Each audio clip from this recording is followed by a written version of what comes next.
रात के करीब 12 बजे थे। विशाल एक दूर दराज के गांव में अपने ननिहाल आया हुआ था। गांव के चारों ओर सिर्फ घना जंगल और सन्नाटा था। हवा भी इतनी धीमी थी कि पत्तों की सरसराहट तक सुनाई नहीं दे रही थी। विशाल अपने कमरे में बैठा किताब पढ़ रहा था। तभी अचानक उसे खिड़की के पास कुछ आहट सुनाई दी। उसने ध्यान नहीं दिया और फिर से किताब में खो गया। लेकिन थोड़ी देर बाद वही आहट फिर से सुनाई दी। इस बार वह थोड़ी तेज थी, जैसे कोई खिड़की के बाहर से गुजरा हो। विशाल ने खिड़की की ओर देखा, पर वहां कुछ नहीं था। उसने सोचा शायद हवा की वजह से होगा और वापस किताब में खो गया। कुछ देर बाद फिर से वही आहट आई। इस बार खिड़की के साथ साथ दरवाजे पर भी हल्की दस्तक हुई। विशाल का दिल तेजी से धड़कने लगा। गांव के लोग अक्सर जंगल के बारे में अजीब अजीब कहानियां सुनाते थे।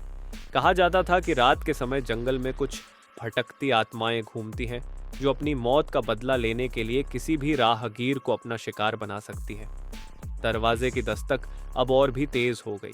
विशाल ने डरते डरते दरवाजे की ओर कदम बढ़ाए। उसका मन कह रहा था कि दरवाजा मत खोलो, लेकिन उसकी जिज्ञासा उसे रोक नहीं पा रही थी। उसने धीरे से दरवाजे की कुंडी पकड़ी और दरवाजा खोल दिया। दरवाजे के बाहर एक बूढ़ी औरत खड़ी थी। उसकी आंखें लाल थीं और चेहरा बिल्कुल सफेद। वो औरत बिना कुछ कहे उसे घूर रही थी। विशाल ने कांपते हुए पूछा, आप कौन हैं?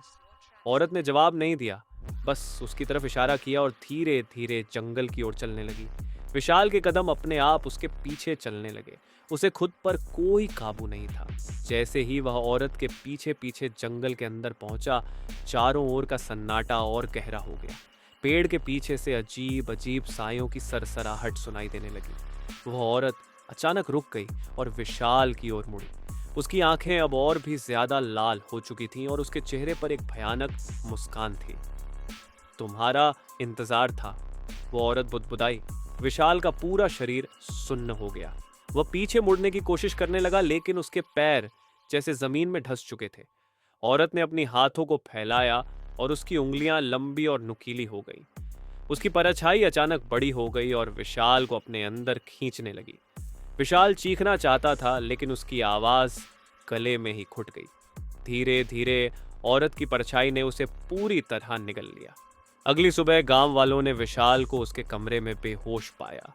उसकी आंखें खुली थीं, लेकिन उसमें कोई जीवन नहीं था। उसके होठों पर बस एक ही शब्द था, वह आ गई। गांव वाले जानते थे कि विशाल अब कभी वापस नहीं आएगा,